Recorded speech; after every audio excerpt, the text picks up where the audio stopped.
السلام عليكم halkan waa xubinta wararka ku soo dhawaada wararkii ugu dambeeyay Soomaaliya caalamka qodobada daawan doontaana waxaa kamid ah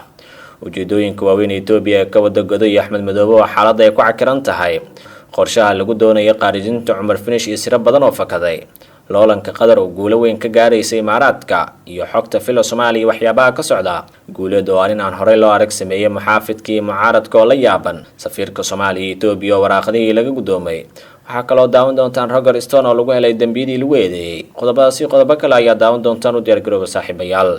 mar kale haddii aad xubinta wararka ku cusubtahay fadlan subscribe saar ku dhufo gambaleelka si aad u noqoto daawadaha koowaad markayna wararkeena baahino inuu ku bilaabnay waxaa jirta 4 ujeedo oo u daaran yahay jojoobka Itoobiya ee ka wada gobolka Gado maamul goboleedka Jubbaland ayaa shalay waraaqad ku taariikhaysan 14 November waxay u direen xafiiska qaramada midoobay ee Muqdisho caasimada dalka qoraalka oo warbaahinta heshay waxa ay ku timid xafiiska wasiirka dowladda madaxtooyada maamulka Jubbaland ee Axmed Madoobe uu hogaamiyo maamulka Kismaayo ayaa ka cabanaya ciidamo ka tirsan amisom kana socda sirdoonka Itoobiya oo farigelin ka wada gobolka Gado oo kamid ah gobolada hoostaga Jubbaland sida laga soo xigtay waraaqda oo mas'uuliyiin ay u xaqiijiyeen warbaahinta magaalada xeebta leh ee Kismaayo ku sugan ujeedooyin afar ayaa jira oo Itoobiya ay danaha Kismaayo sidoo kale Gado ay ka leedahay haddaba afarta ujeedo ee waaweyn ayaa kala ah kow taliska ciidamada Jubbaland iyo maamulka waqooyiga gobolka Gado oo lagu wareejiyo dowladda federaalka ee Soomaaliya waa ujeedada koowaad ee ciidamada Itoobiya faragelinta qawan ay kaga wadaan gobolka Gado laba waa ku dhawaaqista in waqooyiga gobolka Gado uu ka go'ay dowlad goboleedka Jubbaland ee Soomaaliyeed arrintaas sidoo kale waxay caawinaysaa dowladda federaalka ee Soomaaliya oo doonaysa in Axmed Madoobe meesha ay ka saarto haddii shacabka ay ku kacaan qorshe kale ayuu noqon doonaa midda saddexaad waa naqdinta doorashadii dhawaan ee Jubbaland ee gudoonka baarlamaanka iyo hoggaanka madaxtooyada kaasoo dowladda federaalka ay diidan tahay Itoobiya danaha kale ay leedahay taas qayb ka ah midda afraad waa martigelinta doorasho ku celis ah oo lagu soo doorto gudoonka baarlamaanka iyo hoggaanka madaxtooyada walow madaxda ugu sareysa Jubbaland arrintaas ay ka soo horjeedaan haddana afartaas ujeedo ayaa ah danaha Itoobiya ay ka leedahay gobolka Gado oo saameyn siyaasadeed markan ay kaga kicinayso Jubbaland oo kamid ah maamulada ka tirsan nidaamka federaalka ee Soomaaliya ayaa ka kooban 3 gobol oo kala ah Gado, Jubbada Hoose iyo Jubbada Dhexe oo haatan ay heesato al-shabaab waa Jubbada Dhexe halka Jubbada Hoose qayb ka mid ahna maamulka Axmed Madoobe uu ka shaqeeyo Gado waxaa ka soo jeeda beesha Axmed madaxweyne Maxamed Cabdullaahi Farmaajo waxaana la tilmaamayaa in dowladda federaalka ay doonayso in Gado oo meelo badan ciidamada xoogga dalka ay joogaan laga tirtiro maamulka Jubbaland lana soo dhigo ciidamo taabacsan dowladda kuwaas oo al-shabaab ka saara deegaanada kale Gado ay kaga sugan yihiin una sii gudba Jubbada Dhexe oo bu'aala ay tahay caasimada dowlad goboleedka Jubbaland Axmed Madoobe ayaana wishka ku yeeri doona haddii arrintaas ay seeraar iyo xidig ayaa la tilmaamayaa in nidaamkan Gado waxyaabaha loogu wada iyaga qayb ay ka yihiin ciidamada Itoobiya waxay gobolka Gado hore kaga wateen 3 gudoomiye degmo gudoomiye ku-xigeenkii guddiga xuduudaha ee doorashooyinka si la mid ah la taliyo sare oo ciidamada daraawiishta Jubbaland ka tirsanaa xubnahan oo laga kaxaystay Doolow ayaa waxaa la geeyay Naasareed oo ka tirsan wadanka aan badda lahayn walow la sheegay in kolkii dambe la soo celiyay maalmihii la haystay waxay la kulmeen cabsi gelin sida lagu sheegay qoraalka oo lagu cadeeyay in Itoobiya talaabadan qaadayso kadib codsi kaga yimid filo Soomaaliya khilaafka xooggan ee Jubbaland kala dhaxeeya dowladda federaalka ayaa waxaa shuruud ku xirtay in wada hadal xal laga gaaro khilaafkaas la gasho dowlad goboleedka Jubbaland khilaafka labada dhinac ayaa cirka isku sii shareeray kadib markii doorasho muran uu hareeyay mar labaad lagu soo doortay madaxweynaha maamulka Jubbaland Axmed Maxamed Islaam Axmed Madoobe dowladda federaalka oo xabsiga dhigtay wasiirkii amniga Jubbaland Cabdirashiid Xasan Cabdinuur Shanan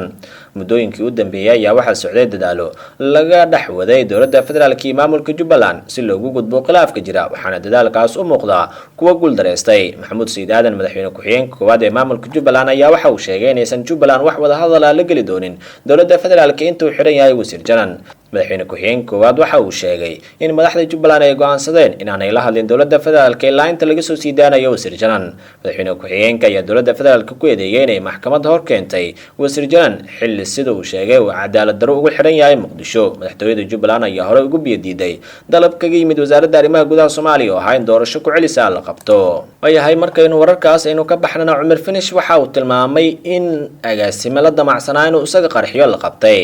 gudoomiyaha gobolka Banaadir duqa Muqdisho Cumar Maxamuud Maxamed Cumar Finish oo la hadlayay jaaliyadda Soomaaliyeed ee dalka South Africa ayaa shaaca ka qaaday in laga hortagay qarax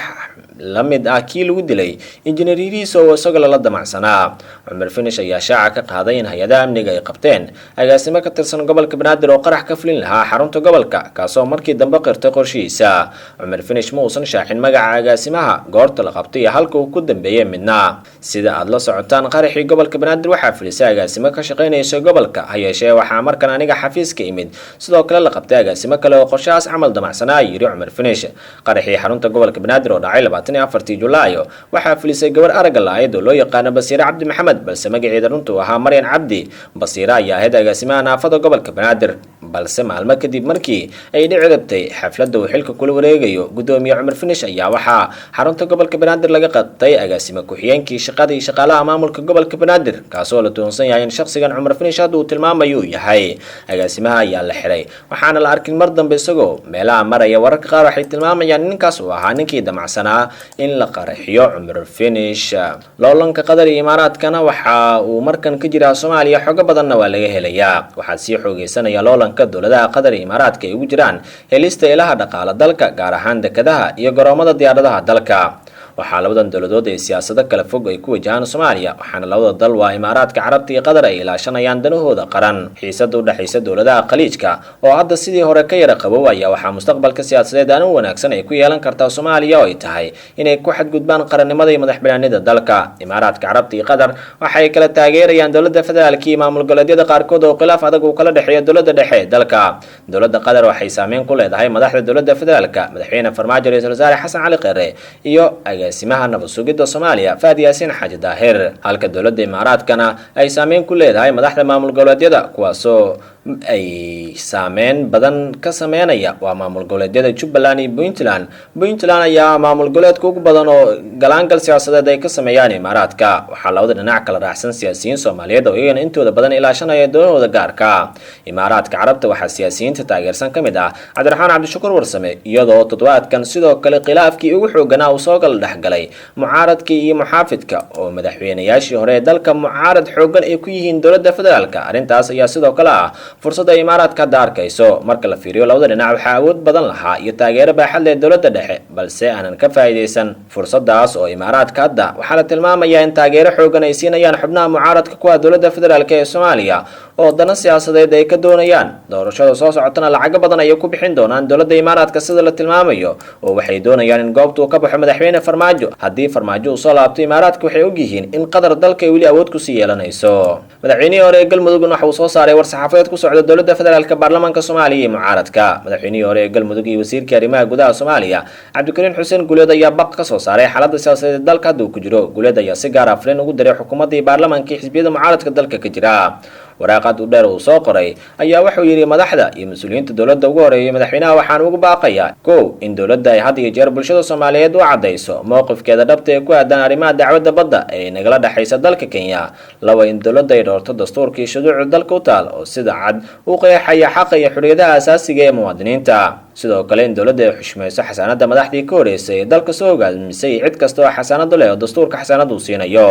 baarlamaanka ayuu sidoo kale labadiisa aqal ugu baaqay inay qaataan mas'uuliyadda ka saaran matalaadda shacabka soo doortay iyo hadalkooda iyo jihaynta siyaasadda dalka iyo sixitaankeeda. waxaan guud ahaan ugu baaqayaa hogaamiyaalka mucaaradka isbedel doonka ee aan isku bahdanahay, gaar ahaan madaxda madasha xisbiyada, in laga fogaado wax kasta oo u dhibi kara amniga guud ee dalka, fursadna siinaya cadowga, islamarkaana dib u dhac u keeni kara nidaamka dowladnimada ama halis gelinaya jiritaankiisa. in laga baaqsado in xoogaga mucaaradka lagu jiido wadiiqooyin keeni kara in dalku galo xaalad cunfi iyo gacan ka hadal ah, taasoo niyad jebin karta dadweynaha Soomaaliyeed, fursadna siin karta dowladda iyo siyaasadeeda qaldan, bedelkeedna in la adeegsado wacdo kasta oo sharciga waafaqsan. culays saarna uu noqon kara dowladda si ay u ajiibto dhawaaqyada kala duwan ee wax loogu saxayo ee ka imaanaya bulshada qaybaheeda kala duwan, ayuu yiri Cabdikariin Xuseen Guuleed. safiirka cusub ee Soomaaliya u fadhin doona dalka Itoobiya waraaqadaha ayaa markan laga gudoomay. madaxweynaha dalka Itoobiya Marwe Sahle Work Zawde ayaa waraaqadaha aqoonsiga ee safiirnimo ka gudoontay danjiraha cusub ee Soomaaliya ee dalkaas